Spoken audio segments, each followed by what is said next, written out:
got a love interest in your life who is driving you crazy. He started off full of interest in you, texting you several times a day, calling you gorgeous, calling you sexy, texting you in the morning, telling you he's thinking about you. And all of a sudden, he's lost interest. All of a sudden, he's taking hours, maybe even days to respond to your text messages. So if you are experiencing this or you have experienced it, then you're going to know how painful it is. The big question is, what are you going to do about it? So my advice would be to cut the association, because it's unlikely to be going anywhere you want it to be. And it doesn't matter how nice he was initially. And I know what a lot of you out there will be thinking. You'll be thinking, well, I don't know why it's gone this way. We got on so well. He was so, interested in me. If we could just get back there, everything would be great. But unfortunately, this is a really, really common story. And I don't know why it is. I really don't know why. I would love to get a room full of men who have, especially those who have been on dating apps, 100 men, 1,000 men, and ask them, what is going on in your head when you start to talk to a girl? You've got plenty of wonderful things to say, and you're full of, you're going to do this, you're going to do that, you'll meet up, she's great, she's fabulous. And then all of a sudden, and this can happen within days. Sometimes it's weeks. It's not often that it runs into months where people are talking and getting on great, and then the guy loses interest. It's usually something that occurs more likely within, as I say, days or weeks. But I would love to understand from a male point of view why they do this. Now, I'm not saying that women don't do it. I'm sure there are women out there who have done it to men, but it does seem to be a pretty common problem. And, I have come up with 12 reasons why women will hang on to Mr. Completely Wrong. So this could be, a love interest situation that hasn't really developed into a relationship. It could be something that's supposed to be a relationship. Maybe you've had a date or two, but then the same thing's happening. He's blowing hot and cold again. So not all of these reasons will be relevant to you. And I'm going to read them out because I've got them written down here. So, in fact, I'm going to put a piece of paper here so I can, because I haven't got my reading glasses on. Number 1, they want to be the woman to tame this man. Do you want to be the woman to tame this man? Do you want to be the woman that he's going to give up his wandering ways for, that he's going to want to settle down with?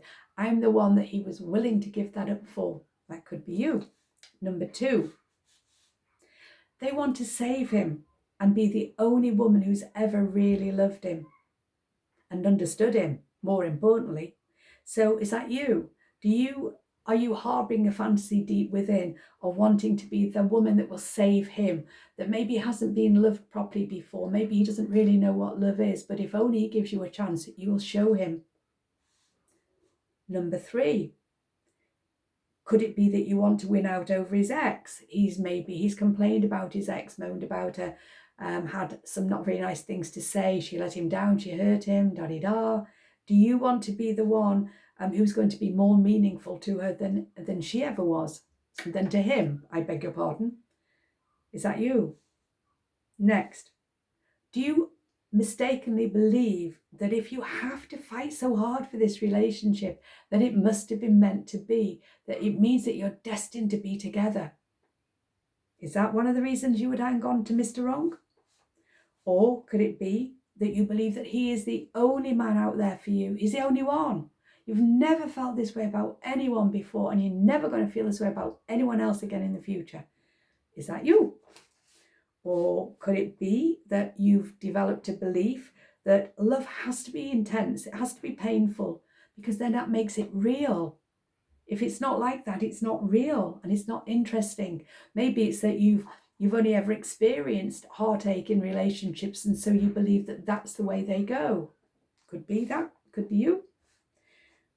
Could it be that you just like having drama? Are you accustomed to drama? Do you like having something to obsess over, a person to obsess over? I'm tripping over my own words here. Does it make life less boring for you?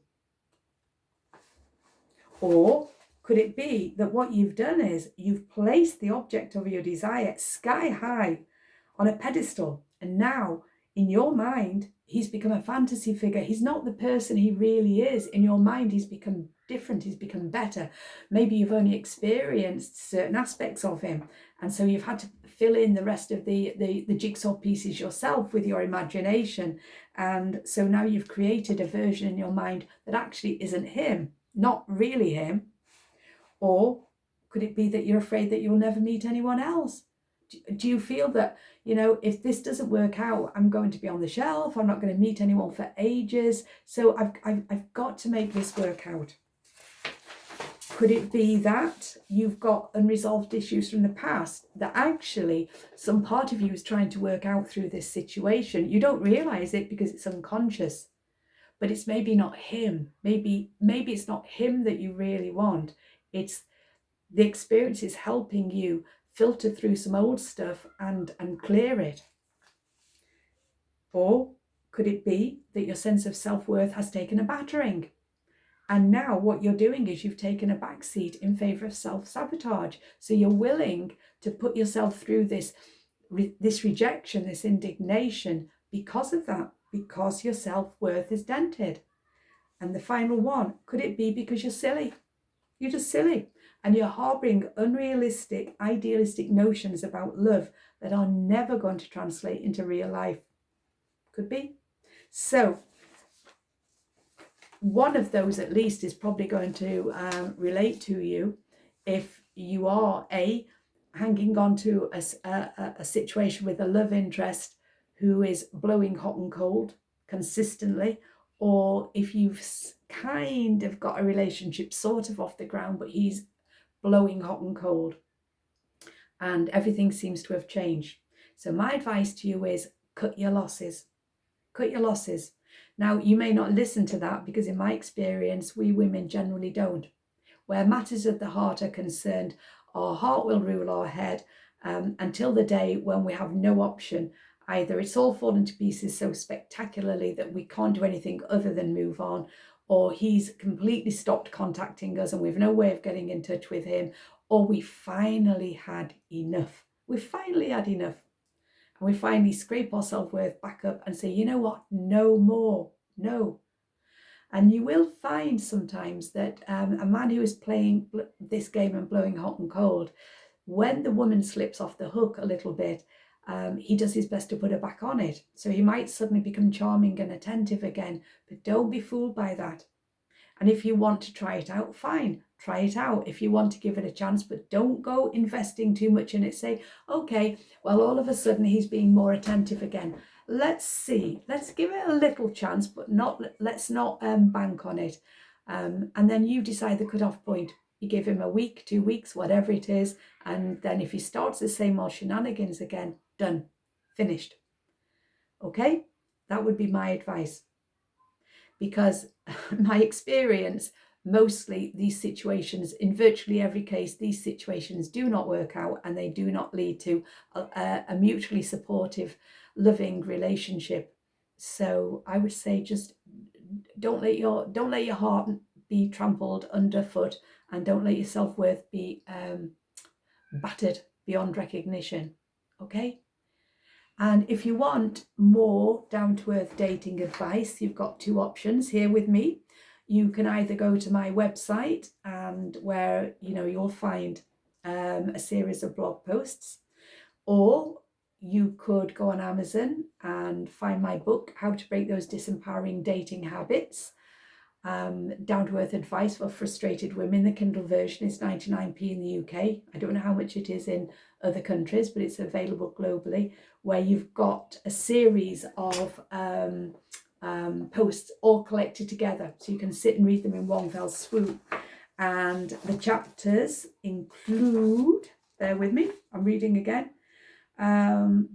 If he's jerking you around, blowing hot and cold, dump him, he isn't Mr. Right. Is your love interest going to seriously date you? If he hasn't done so within 3 months, move on. You felt a connection with your person of interest, but what is it really about? The psychic says he is your soulmate, twin flame, inevitable connection. But is he really? If your love interest doesn't want you, stop clinging on like a desperate limpet. Why do some men blow hot and cold or back off without a word? If it isn't going to lead to commitment, I'm not wasting my time on him. A form of objectification. Men, if you believe them all to be losers and users, you might be associating with the wrong kind. Men reveal their true feelings and intentions through their actions rather than through their words. Getting back with your ex, could you? Should you? This will help you to figure it out. Rejection leads to obsession, and so the pain goes on. How do we break the cycle? Don't look for closure on a broken relationship. It doesn't work that way. Why fixating on love or lack of is seriously holding us back. Romance is a wonderful thing, especially when love is involved. And finally, a final recap. The 6 most common dating pitfalls. So those are the chapters within the book. I'll put the link down below. But anyway, even if you don't go looking, remember, don't allow yourself to be at the mercy of someone who's going to consistently blow hot and cold. You can do better. Okay? Okay. Take care. Bye.